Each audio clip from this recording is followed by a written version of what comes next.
প্রিয় শিক্ষার্থীবৃন্দ, আশা করি সবাই ভালো আছো। এই বর্তমান বিরূপ পরিস্থিতিতে আমরা অনেক ক্রাইসিস মোমেন্টে আছি, এখন তোমরা সবাই জানো। এখন এই সময়ে আমাদের জন্য যেটা করণীয় সেটা হচ্ছে স্বাস্থ্যবিধি মেনে চলা, আর হচ্ছে আমাদের নিজেদের যত্ন নেওয়া এবং আমাদের পরিবারের সবার যত্ন নেওয়া। আর শুধু স্বাস্থ্যগত যত্ন নিলেই হবে না, আমাদের মানসিক সুস্থতার বিষয়টিও বিবেচনা করতে হবে। যেহেতু আমরা এই সময়ে দীর্ঘ সময় রুমে বসে থাকি, তাহলে আমাদের সময়টাকে কিভাবে সুন্দর করা যায় সেটা আমাদের একটু লক্ষ্য রাখতে হবে, বা কি কি বিষয় করলে আমরা মানসিকভাবে সুস্থ থাকতে পারবো এবং আমাদের যে পারিপার্শ্বিক অবস্থাটা যে আমাদের অনুকূলে থাকবে সেই বিষয়টা আমাদের মাথায় রাখতে হবে, তাই না? তো আমরা আমাদের যে অনলাইন ক্লাস হয় তার ধারাবাহিক প্রক্রিয়া আজকে আমি তোমাদের সাথে আছি, মাহমুদা সুলতানা, প্রভাষক, হিসাব বিজ্ঞান, সরকারি বাংলা কলেজ, ঢাকা। আজকে আমরা অনার্স ফোর্থ ইয়ারের investment analysis and portfolio management সাবজেক্টের ক্লাসটি নিব। সেখানে আমরা দেখব weighted average cost of capital chapter থেকে কিভাবে মেজারিং কস্ট অফ ক্যাপিটাল, অর্থাৎ কস্ট অফ ক্যাপিটালটা কিভাবে বের করা যায়। সেদিন আমরা কিছু থিওরিটিক্যাল বিষয় পড়াশোনা করেছিলাম, আজকে আমরা ম্যাথমেটিক্যাল টার্মগুলো দেখাবো। আমি এখানে একটা অঙ্কের সলিউশন করে দেবো, তোমরা এই ধরনের অঙ্কগুলো আবার করবে। আর কোনো প্রবলেম পড়লে তো আমি আছি, আমাকে ফেসবুকে নক করলে পাবে বা মেসেঞ্জারে নক করলেও পাবে। তো আমরা চলে যাই আমাদের পড়াশোনায়। তো প্রথমে আছে কি যে measuring of cost of capital, অর্থাৎ কস্ট অফ ক্যাপিটাল আমরা কিভাবে মেজার করব বা বের করব। আমরা জানি যে আমরা সেদিন পড়েছিলাম যে কস্ট অফ ক্যাপিটাল মেজারমেন্টের চারটি পদ্ধতি রয়েছে। একটি হচ্ছে cost of long term debt, একটা রয়েছে cost of preference share, 3 number হচ্ছে কি cost of equity share, 4 number হচ্ছে কি কস্ট অফ রিটেন আর্নিংস। এই সাধারণত 4 ভাবে হচ্ছে আমরা কস্ট অফ ক্যাপিটালটা বের করতে পারি। এর মধ্যে আমরা আজকে যেটা নিয়ে কথা বলবো সেটা হচ্ছে cost of long term debt. এই cost of long term debt অর্থাৎ মেজারিং কস্ট অফ ক্যাপিটালের যে 4টা পদ্ধতি রয়েছে তার মধ্যে প্রথমটি হচ্ছে কি cost of long term debt. আর এই কস্ট অফ লং টার্ম ডেটের দুইটি পদ্ধতি রয়েছে। এই দুটি পদ্ধতির মধ্যে কি কি রয়েছে? রয়েছে কস্ট অফ পারপেচুয়াল ডেট বা অপরিশোধযোগ্য ঋণপত্রের ব্যয়, আরেকটি রয়েছে কি কস্ট অফ রিমিডেবল ডিবেঞ্চার বা পরিশোধযোগ্য ঋণপত্রের ব্যয়। তাহলে আমরা একটু দেখি যে আমরা জানি যে ঋণপত্রের যে ব্যয় নির্ণয় করা, এই চ্যাপ্টারটা কিন্তু তোমাদের অত্যন্ত গুরুত্বপূর্ণ একটি চ্যাপ্টার। এই কারণে এখান থেকে তোমাদের যে ফাইনাল এক্সাম সেখানে কিন্তু প্রবলেম বা কোশ্চেন বা প্রবলেম গুলো আসে। তো একটু মনোযোগ দিয়ে এটা আমাদেরকে দেখতে হবে বা এই চ্যাপ্টারটা পড়তে হবে। আমি থিওরিটিক্যাল বিষয়গুলো তো পূর্বেই আলোচনা করেছি তোমাদের সাথে। তো আমরা আজকে যে ম্যাথমেটিক্যাল যে বিষয়গুলো আলোচনা করবো বা নেক্সট ডেটে আরেকটা অঙ্ক আরেকটা মেথডে করাবো, এই বিষয়গুলো একটু প্রতিদিন যে ক্লাসগুলো হয় তোমরা একটু মনোযোগ দিলে ভালো করতে পারবে। তাহলে হয়তো আর প্রবলেমও ফেস করবে না, বা প্রবলেম ফেস করলে তো আমরা টিচাররা আছি, সেখানে তোমাদের হেল্প করতে পারবো।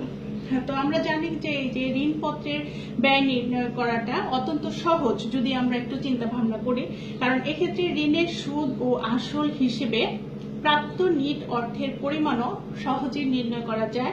তবে ঋণের সুদের উপর কর রেয়াত পাওয়া যায় বিধায় ঋণের ব্যয় নির্ণয় কর সুবিধা বা ট্যাক্স অ্যাডভান্টেজ সমন্বয় করতে হয়। আবার কিছু ঋণ আছে দীর্ঘস্থায়ী, আবার কিছু ঋণ আছে সীমিত মেয়াদের। এই মেয়াদের ভিন্নতার জন্য কি করতে হয়? ঋণ মূলধন ব্যয়ের হারও কিন্তু পরিবর্তিত হয়। তাহলে আমরা যেটা নিয়ে কথা বলছিলাম যে কস্ট অফ লং টার্ম ডেটের মধ্যে দুইটি পদ্ধতি রয়েছে, একটি হচ্ছে কস্ট অফ পারপেচুয়াল ডেট, আরেকটা হচ্ছে কি কস্ট অফ রিমিডেবল ডিবেঞ্চার। তো কস্ট অফ পারপেচুয়াল ডেটটা নিয়ে আজকে আমরা কথা বলবো। আজকে মূলত হচ্ছে কস্ট অফ পারপেচুয়াল ডেট, এই পদ্ধতিতে কিভাবে কস্ট অফ ক্যাপিটাল নির্ণয় করা যায় সেটা আমরা দেখব একটা অঙ্কের মাধ্যমে, ঠিক আছে?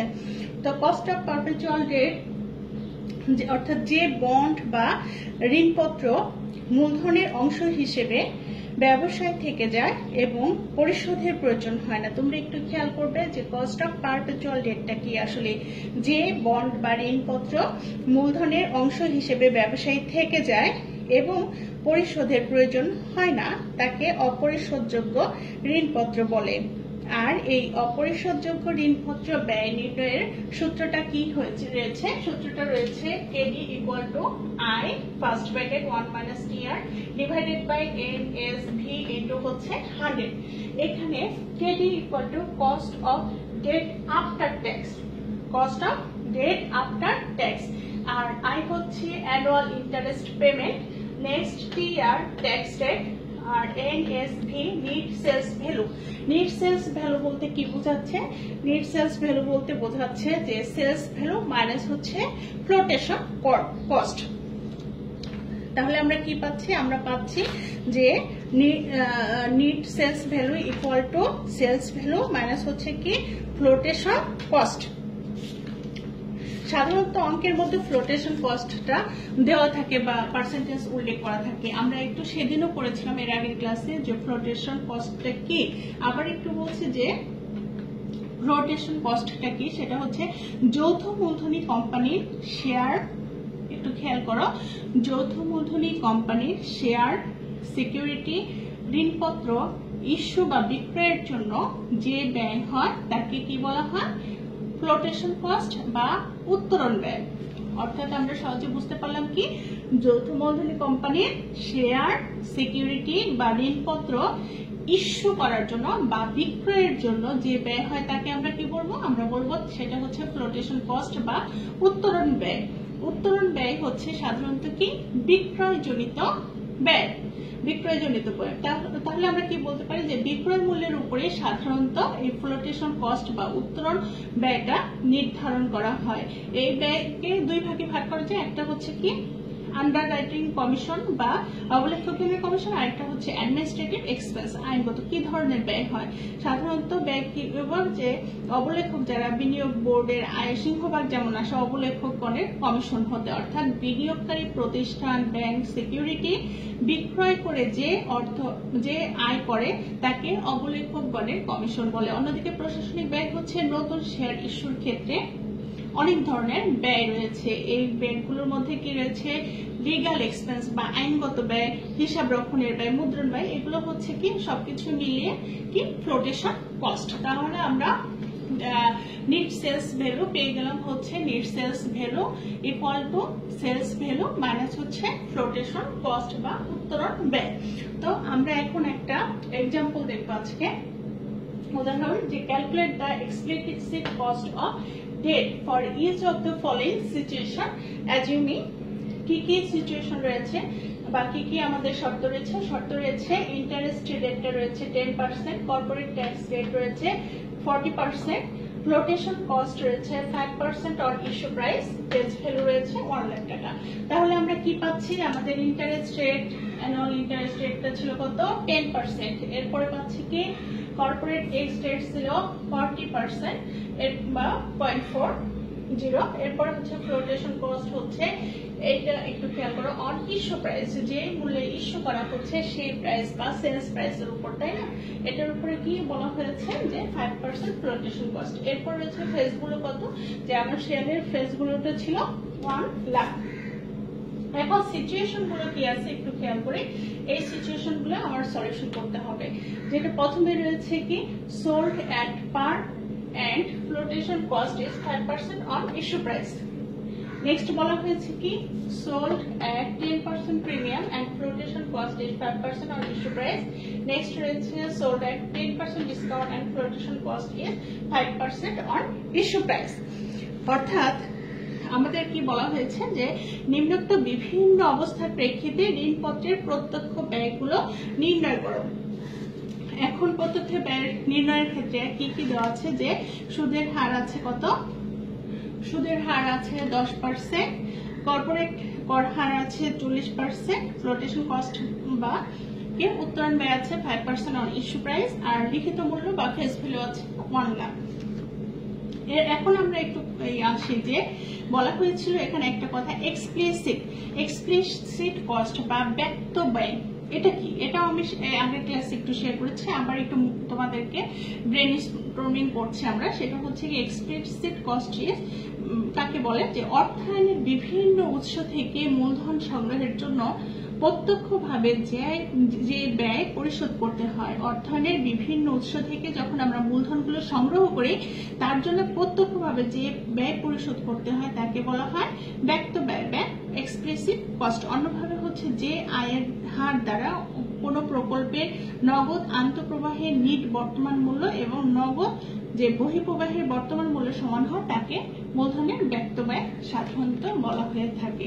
তাহলে আমরা এই সিচুয়েশন গুলো পাচ্ছি কি, একটা হচ্ছে সোল্ড এট পার, অর্থাৎ আমাদের শেয়ারটা কি করা হয়েছে, ফেস ভ্যালু যেমন 1 লক্ষ টাকা আছে, 1 লক্ষ টাকাতেই বিক্রয় করা হলো এবং ফ্লোটেশন কস্ট ছিল কত, 5% অন ইস্যু প্রাইস। দ্বিতীয় সিচুয়েশনটা কি ছিল, অর্থাৎ এখানে বলা হয়েছে যে সম হারে বিক্রয় এবং উত্তোলন ব্যয় ছিল স্বীকৃত মূল্যের 5%। এরপরে 2 নম্বর যেটা আছে, sold at 10% premium and flotation cost is 5% on issue price, অর্থাৎ 10% অধিহারে বিক্রয়, অর্থাৎ যে বিক্রয় মূল্য রয়েছে আমাদের কত, 1 লক্ষ টাকা, তার সাথে 10% যোগ করলে হয় 10,000 টাকা, অর্থাৎ সেলস ভ্যালু তাহলে কত টাকা হবে, 1 লক্ষ টাকা, এই 10% 10,000, 1 লক্ষ প্লাস 10,000 অর্থাৎ 1,10,000 টাকা হবে এর সেলস প্রাইস। আমি পরে দেখাবো। এরপরে হচ্ছে কি বলা হয়েছে sold at 10% discount and flotation cost is 5% on issue price, অর্থাৎ বিক্রয় করা হয়েছে 10% ডিসকাউন্টে বা কমে, এবং তার মানে হচ্ছে সেলস ভ্যালু কত টাকা হবে, 90,000 টাকা, এবং হচ্ছে ফ্লোটেশন কস্ট বলা হয়েছে 5% অন ইস্যু প্রাইস, অর্থাৎ ইস্যু যে প্রাইসটা হলো সেটার উপরে হচ্ছে 5% হচ্ছে আমাদেরকে ফ্রি থাকবে ফ্লোটেশন কস্ট। তো আমরা প্রথম সলিউশনটা করি। প্রথম সলিউশনটা কি হবে আমাদের, আমরা সূত্রের মাধ্যমে জেনেছি যে KD equal to annual interest first bracket 1 minus হচ্ছে tax rate divided by NSV, অর্থাৎ নেট সেলস ভ্যালু ইনটু 100। এখানে ইন্টারেস্টটা কত হবে, ইন্টারেস্ট আমাদের এখানে বলা হয়েছে কিন্তু 10%, ইন্টারেস্ট হচ্ছে কত, 10%। তাহলে ইন্টারেস্ট কত পাবো, ইন্টারেস্ট পেয়ে যাব 1 লক্ষ টাকা, আমার ফেস ভ্যালু আছে কত, একটু খেয়াল করলে পাবো 1 লক্ষ টাকা ফেস ভ্যালু আছে। তাহলে আমরা আই ইন্টারেস্ট পেয়ে যাবো 1 লক্ষ ইন্টু হচ্ছে 10% সমান 10,000 টাকা পেয়ে যাচ্ছি। এরপরে আছে কি 1 হচ্ছে সূত্রের 1 মাইনাস হচ্ছে ট্যাক্স রেট কত বলা হয়েছে, ট্যাক্স রেট বলা হয়েছে 40% বা 0.50, ট্যাক্স রেট ইকুয়াল টু 40% বা 40%। এরপরে হচ্ছে কি আমার বলা হয়েছে কি নেট সেলস ভ্যালু সমান কত, সেলস ভ্যালু মাইনাস হচ্ছে কি ফ্লোটেশন কস্ট। সেলস ভ্যালু কত, যেহেতু এটা আমাদের হচ্ছে সোল্ড এট পার, অর্থাৎ যে শেয়ারের যে মূল্য সেই মূল্যটাই হচ্ছে কি আমার সেলস ভ্যালু, আর ফ্লোটেশন কস্টে বলা হয়েছে 5% on issue price. Flotation cost pay করেছি 1 লক্ষ টাকার উপর 5% 5,000 টাকা। তাহলে নিট সেলস ভ্যালু কত বের হবে, সেলস ভ্যালু 1 লাখ টাকা মাইনাস হচ্ছে 5,000, 95,000 টাকা। তাহলে আমরা যদি ইন্টারেস্ট এখানে annual interest 10,001 minus tax rate আছে 4.40 ডিভাইডেড বাই হচ্ছে নিট সেলস ভ্যালু আমরা বের করলাম, sales value minus flotation cost আমরা এখানে বের করেছি আমরা 95,000 ইনটু হচ্ছে 100। এভাবে আমরা ক্যালকুলেশন করে পাবো কত, আমরা পেয়ে যাব 6.32%। এটা হচ্ছে কি আমাদের এক্সপ্লিসিট কস্ট অফ ডেট। তাহলে আমরা একটা অঙ্কের সলিউশন পেয়ে গেলাম, যে কস্ট অফ কি পেয়ে গেলাম হচ্ছে কেডি মানে হচ্ছে তোমার কি এখানে বলা হচ্ছে cost of debt after tax, এটা আমরা পেয়ে গেলাম যদি আমরা আমাদের পার ভ্যালুতে, অর্থাৎ যে ফেস ভ্যালু আছে সেই ভ্যালুতে বিক্রয় করা হয়। আমাদের সেকেন্ড বলা হয়েছে এখানে আরেকটা কথা বলে রাখি, যেহেতু আমাদের মানে সোল্ড অ্যাট পার অর্থাৎ সমহারে বিক্রয়, অর্থাৎ আমাদের যে ফেস ভ্যালু সেই হারে কিন্তু আমরা বিক্রয় করতে পারবো। তাহলে আমাদের ফেস ভ্যালু যা, আমাদের সেলস ভ্যালুটা একই পরিমাণ হবে, যেহেতু সমহারে অ্যাট পার। একটু খেয়াল করবে, সোল্ড অ্যাট পার এই কথাটা যদি লেখা থাকে তাহলে আমার বুঝতে হবে যে ফেস ভ্যালুটা আছে সেটাই হচ্ছে সেলস ভ্যালু। এরপরে যে ইয়েটা আছে, সিচুয়েশন আছে, সেখানে বলা হয়েছে কি সোল্ড অ্যাট 10% প্রিমিয়াম, অর্থাৎ আমার ফেস ভ্যালু আছে কত, 1 লক্ষ টাকা ফেস ভ্যালু। তাহলে হচ্ছে 10% প্লাস হচ্ছে 10% অফ কত এফভি বা ফেস ভ্যালু।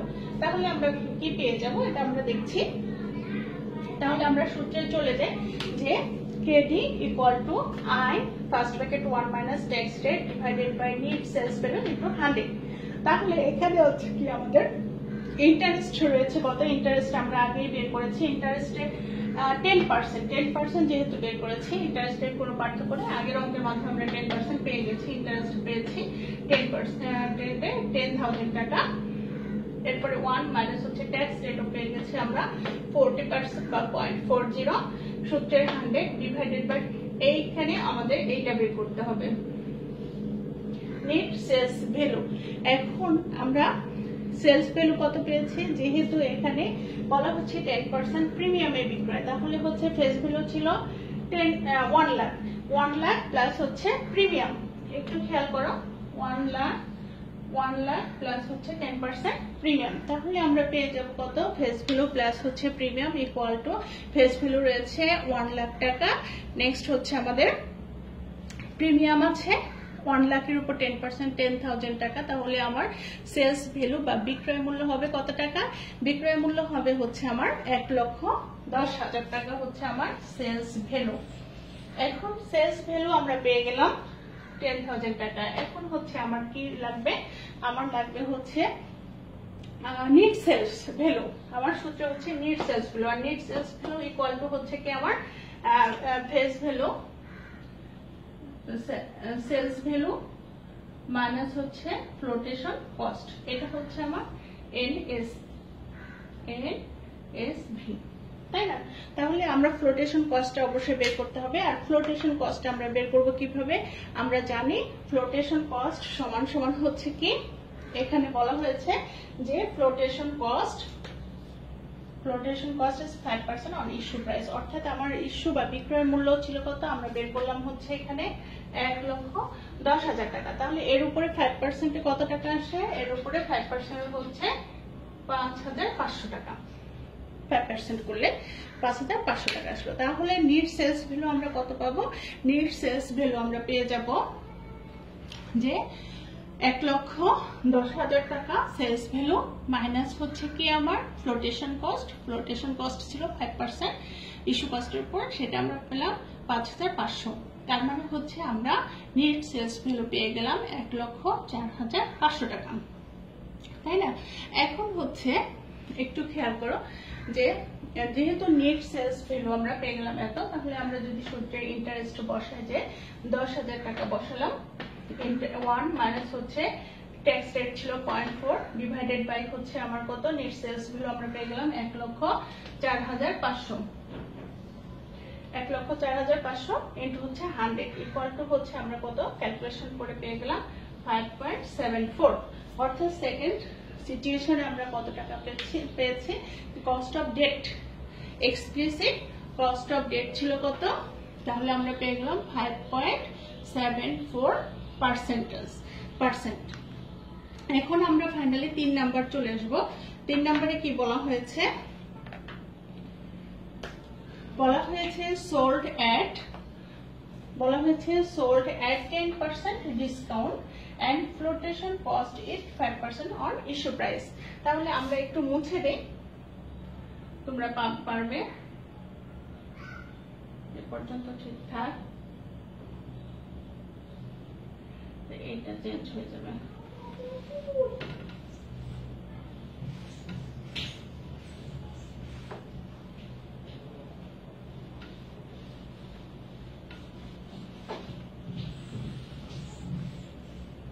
তাহলে আমাদের চেঞ্জ করতে হবে কি, আমাদের ফেস ভ্যালু দেওয়া আছে 1 লাখ টাকা, ঠিকই থাকবে, 1 লাখ টাকা ঠিক থাকবে।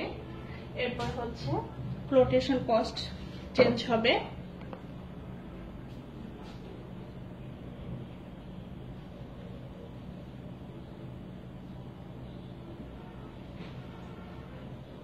ট্যাক্স রেট ঠিক থাকবে,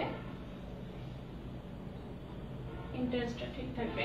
এখন হচ্ছে আমরা বের করব যে ফ্লোটেশন কস্ট বলা হয়েছে যে 5% অন ইস্যু প্রাইস। এখন আমাদেরকে সেলস ভ্যালুটা বের করতে হবে শুরুতে, যে সেলস ভ্যালু সমান কত। সেলস ভ্যালু এখানে একটু খেয়াল করো, সেলস বলা হচ্ছে সোল্ড 10% ডিসকাউন্ট, অর্থাৎ আমার কত টাকা ছিল, মূল টাকা ছিল, ফেস ভ্যালু ছিল 1 লক্ষ টাকা, তাই না? মূল টাকা ছিল কত, 1 লক্ষ টাকা, ফেস ভ্যালু ছিল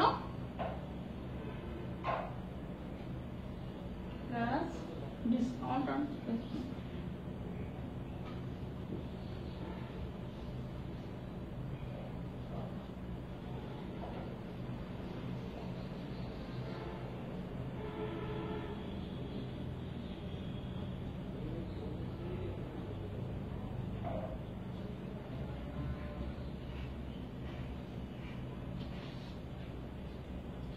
এখন আমরা দেখব কত, যে আমার ফেস ভ্যালু ছিল 1 লক্ষ টাকা, সেখানে 10% ডিসকাউন্ট, 1 লক্ষ টাকার উপর 10,000 টাকা, তাহলে হচ্ছে কত, 1 লাখ মাইনাস হচ্ছে 10,000 ইকুয়াল টু 90,000।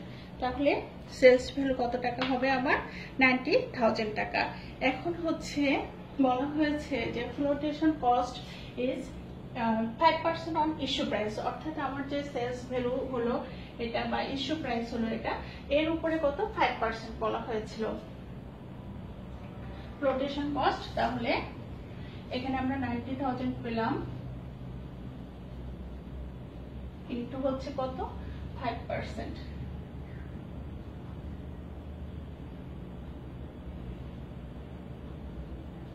তাহলে আমরা পেয়ে গেলাম কত, ফ্লোটেশন কস্ট পেয়ে গেলাম 90,000 এর উপরে হচ্ছে 5%, তাহলে হচ্ছে আমার কত 4500 টাকা আমরা পেয়ে গেলাম ফ্লোটেশন কস্ট। এখানে পেলাম হচ্ছে 4500 টাকা ফ্লোটেশন কস্ট। তাহলে আমরা সেলস ভ্যালু পেয়ে গেলাম, এখন ফ্লোটেশন কস্ট পেয়ে গেলাম। তাহলে হচ্ছে আমার সেলস ভ্যালু মাইনাস হচ্ছে ফ্লোটেশন কস্ট ইকুয়াল টু হচ্ছে আমার নিট সেলস ভ্যালু, যেটা আমার প্রয়োজন। আমরা এগুলো পেয়ে গেছি, net sales value. Net sales value সমান সমান হচ্ছে সেলস ভ্যালু কত টাকা ছিল, 90,000, ফ্লোটেশন কস্ট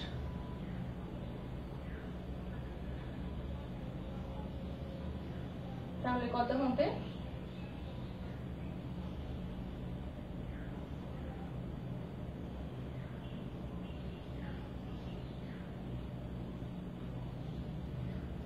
ঠিক আছে। আমরা তাহলে ফ্লোটেশন কস্টটা পেয়ে গেলাম কত, নিট সেলস ভ্যালুটা পেয়ে গেলাম কত, 85,500 টাকা পেয়ে গেলাম। তাহলে আমার ফ্লোটেশন কস্ট ছিল এটা 4,500, সেলস ভ্যালু ছিল এটা, সেলস ভ্যালু থেকে ফ্লোটেশন কস্ট বাদ দিলে কত থাকবে, 85,500। তাহলে আমরা এখানে কি লিখবো, net sales value equal to কত,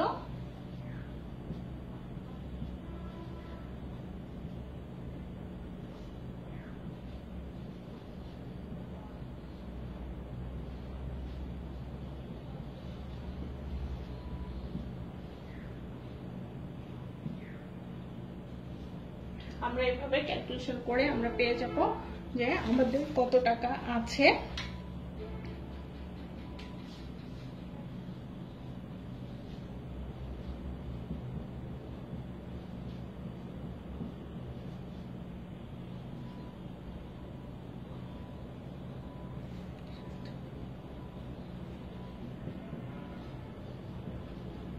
আমরা তাহলে পেয়ে যাচ্ছি 7.04%। তাহলে আমরা খুব সহজেই হচ্ছে কি বের করতে পারছি, cost of debt after tax. খুব কঠিন মনে হচ্ছে কি, আমার মনে হয় না খুব কঠিন। তোমরা যদি এই বিষয়গুলো একটু মাথায় রাখো যে আমার কি কি বিষয় দেওয়া রয়েছে এবং কি কি চেয়েছে, তাহলে এটার সলিউশন আমরা করতে পারলাম, তাই না? তোমরা যদি এই বিষয়টা একটু খেয়াল করো তাহলে পেয়ে যাবে। এখানে যেমন কেডি ইকুয়াল টু আমরা কি বলেছি, cost of debt after tax, cost of debt after tax. যদি কস্ট আফটার পরবর্তী, কর পরবর্তী হচ্ছে ট্যাক্স হলো এটা, যদি হচ্ছে কর পূর্ববর্তী হয় তাহলে আমরা ঋণপত্রের যে কস্ট অফ পারপেচুয়াল ডেট কিভাবে বের করবো সেটাও একটু দেখবো। এটা মুছে দিচ্ছি, আশা করি সবাই বুঝতে পেরেছো। এখানে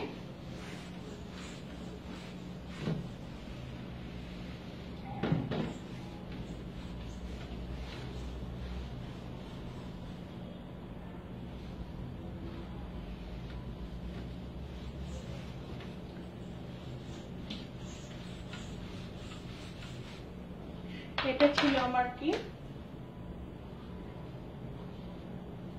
এটা ছিল হচ্ছে কর পরবর্তী। বাট যদি এখন কর পূর্ববর্তী হয় তাহলে আমরা কি লিখবো, সেক্ষেত্রে সূত্রটা আমাদের কি হবে, KD equal to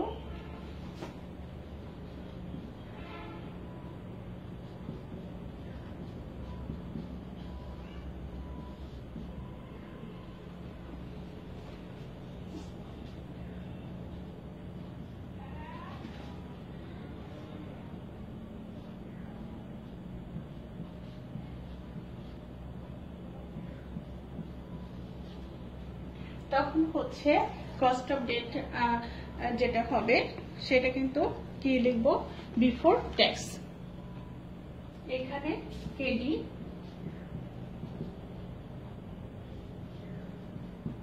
cost of debt before tax এটা হবে। তারপরে নেট সেলস ভ্যালু, আর এটা হচ্ছে ইন্টারেস্ট রেট বা অ্যানুয়াল ইন্টারেস্ট পেমেন্ট, যেটা I equal to annual interest payment.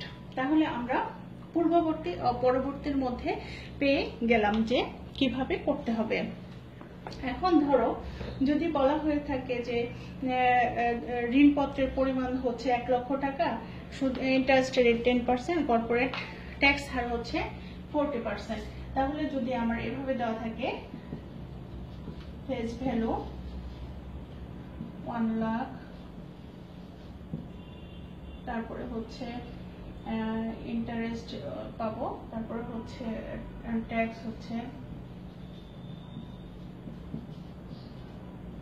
40%, এরপরে হচ্ছে 10% ঋণপত্র,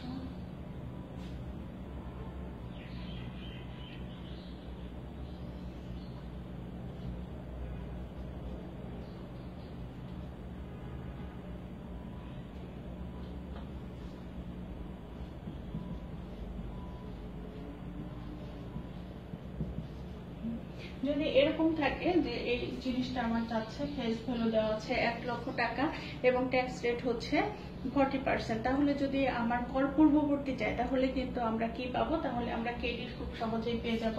এক্ষেত্রে কেডি হচ্ছে অ্যানুয়াল, আই হচ্ছে আই সমান সমান পাবো অ্যানুয়াল পেমেন্ট ইনটু হচ্ছে 10%, ইকুয়াল টু আমরা কত টাকা পেয়ে যাব, আর যেটা ইন্টারেস্ট 10,000 টাকা, 10,000 টাকা পেয়ে যাব। তাহলে 10,000 ডিভাইডেড বাই হচ্ছে সেলস ভ্যালু যদি দেওয়া থাকে, যদি একবারে হয় বা সেলস ভ্যালু কিছু না থাকে তাহলে কিন্তু আমরা কত টাকা পেয়ে যাব, যে যদি কিছুই না বলা থাকে তাহলে কিন্তু আমরা পেয়ে যাচ্ছি কত, তাহলে আমরা 1 লক্ষ টাকাই পেয়ে যাব। ফ্লোটেশন কস্ট যদি না থাকে সেক্ষেত্রে কিন্তু 1 লক্ষ টাকায় পেয়ে যাব। এইভাবে যদি হয় তাহলে কিন্তু আমরা 10% পেয়ে যাব। ঠিক আছে, তাহলে আমাদের সূত্রের মাধ্যমে আমরা জানতে পারলাম যে কর পূর্ববর্তী বা পরবর্তী ট্যাক্সের সূত্রগুলো কি হবে। তাহলে আমাদের মেইন বিষয় হচ্ছে K D cost of debt after ট্যাক্সের সূত্রটাও আমরা পেয়ে গেলাম, আর হচ্ছে কর পরবর্তীটা এবং কর পূর্ববর্তী ট্যাক্স রেটটাও পেয়ে গেলাম। আশা করি আমরা বুঝতে পেরেছি। আর হচ্ছে এরপর হচ্ছে আমাদের যেটা খেয়াল রাখতে হবে সেটা হচ্ছে সমমূল্যে অবহারে বা অধিক হারে ঋণপত্র ইস্যু বা বিক্রয় করার ক্ষেত্রে যে ফ্লোটেশন কস্ট বা ব্যয় থাকলে সেই বিষয়টা আমাদের মাথায় রেখেই করতে হবে। অন্যদিকে হচ্ছে এই বিষয়টা যদি মাথায় না রাখি তাহলে কিন্তু আমরা ভুল করে ফেলবো। আর আরেকটা যেটা আছে যে কস্ট অফ রিমিটেবল ডিবেঞ্চার, এটা আমরা নেক্সট ক্লাসে আবার করব। তোমরা এই কস্ট অফ পারপেচুয়াল ডেট এটার উপরে আরো 2-3টা অঙ্ক করবে, তাহলে বুঝতে পারবে, আর একটু ক্লিয়ার হয়ে যাবে। যদি কারো কোনো সমস্যা হয় আমাকে মেসেঞ্জারে নক করো, আমি তোমাদের অবশ্যই ফিডব্যাক দেওয়ার চেষ্টা করব। আর নেক্সট ক্লাসে আমরা যেটা করব কস্ট অফ রিমিটেবল ডিবেঞ্চার, সেটা কি সেটা একটু ধারণা দিচ্ছি। সেটা হচ্ছে যে সকল ঋণপত্র নির্দিষ্ট সময় পর পরিশোধ করতে হয় তাকে হচ্ছে পরিশোধযোগ্য ঋণপত্র বলে। অন্যদিকে কোনটা কস্ট অফ পারপেচুয়াল ডেট যেটা ছিল সেটা হচ্ছে যে বন্ড বা ঋণপত্র মূলধনের অংশ হিসেবে ব্যবসায়ে থেকে যায়। একটা হচ্ছে ব্যবসায়ী থেকে যায় বা পরিশোধের প্রয়োজন পড়ে না, এটা হচ্ছে কস্ট অফ পারপেচুয়াল ডেট বা অপরিশোধযোগ্য ঋণপত্রের ব্যয়। আরেকটা হচ্ছে যেটা পরিশোধযোগ্য ঋণপত্রের ব্যয় বা কস্ট অফ রিমিটেবল ডিবেঞ্চার, সেটা হচ্ছে যে সকল ঋণপত্র নির্দিষ্ট সময় পর পরিশোধ করতে হয় তাকে পরিশোধযোগ্য ঋণপত্র বলে। এই পরিশোধযোগ্য ঋণপত্র ব্যয় নির্ণয় করার জন্য ঋণ থেকে প্রাপ্তব্য সুদ, ঋণের বর্তমান মূল্য ও মেয়াদ শেষে যে মূল্য পরিশোধ করতে হবে এই সকল বিষয় আসলে বিবেচনা করতে হয়। এক্ষেত্রে একটু বেশ কিছু বিষয়টা আমাদের মাথায় রাখতে হবে। সেটা হচ্ছে কি বলছি যে কি সুদ পাবো বা বর্তমান মূল্য, মেয়াদ শেষে কি পরিমাণ মূল্য পরিশোধ করা হবে, এই বিষয়গুলো আমাদের মাথায় রাখতে হবে। তাহলে আমরা নেক্সট ক্লাসে তোমাদের সাথে আলোচনা করব যে কস্ট অফ রিমিটেবল ডিবেঞ্চার। আমরা খুব সহজে আজকে পেয়ে গেলাম কি কর পরবর্তী ও কর পূর্ববর্তী যে কস্ট অফ ডেট বা কস্ট অফ পারপেচুয়াল ডেট, যেটা আমরা কস্ট অফ ক্যাপিটাল ঋণের ক্ষেত্রে যে পদ্ধতিগুলো মেনটেন করি সেগুলোর মধ্যে আমরা কস্ট অফ পারপেচুয়াল ডেটটা দেখলাম আজকে। নেক্সট ক্লাসে এটা দেখবো। আর তোমাদের বারবার বলছি যে সবাই সুস্থ থাকো। আজকে এ পর্যন্তই, সবাই ভালো থাকো, সুস্থ থাকো। আর এখন শুধু একটাই জিনিস যে শুধু পড়াশোনা তো আমরা করবো, তার পাশাপাশি আমাদের যে সময়গুলো আছে আমাদের ভালো থাকার জন্য সেই কাজগুলো আমাদের অবশ্যই করতে হবে, তাই না? আমাদের কিভাবে মানসিকভাবে সুস্থ থাকতে পারবো বা আমাদের প্রতিটি মুহূর্তে সময় আমরা কিন্তু জানি যে আমাদের জীবনটা খুব ছোট, এই জীবনটা অনেক ছোট। এই জীবনটাকে কি করতে হবে, আমাদেরকে সুন্দর রাখতে হবে, সুস্থ রাখতে হবে, তাই না? আর এই ছোট্ট জীবনটা যেন আমরা খুব ভালোভাবে উপভোগ করতে পারি, এজন্য আমাদের ফ্যামিলির সাথে সবার সাথে ভালো আন্ডারস্ট্যান্ডিং যাতে ভালো থাকে সেই বিষয়টা একটু খেয়াল রাখবো, তাহলে আমরা ভালো থাকবো। আজকে এ পর্যন্তই, ভালো থাকো সবাই, ধন্যবাদ সবাইকে।